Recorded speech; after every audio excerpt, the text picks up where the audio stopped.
Zalim olma gözlüm, ateş olup yakma özüm.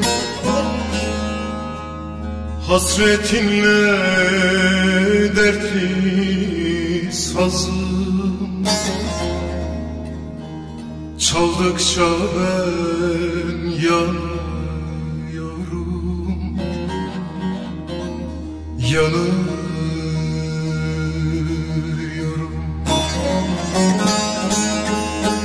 Kara sevda ne zormuş, yüreğimi yakanmış.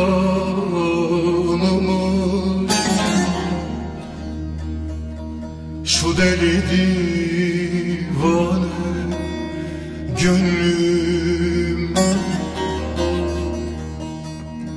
aşkın ile sarhoş.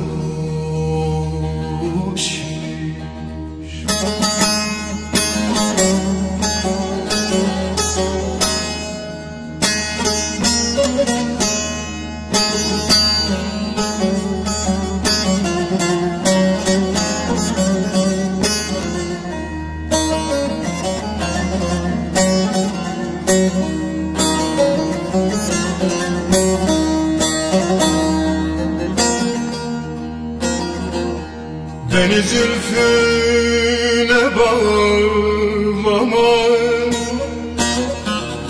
ezik bağrımı dağlama.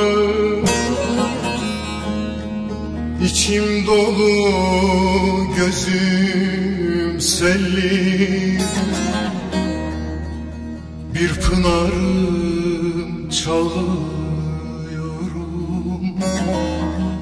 çalıyorum.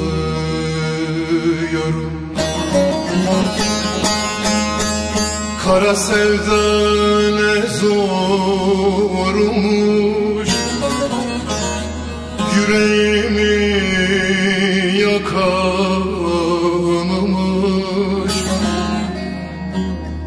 Şu deli divane gönlüm, aşkın ile sarhoş.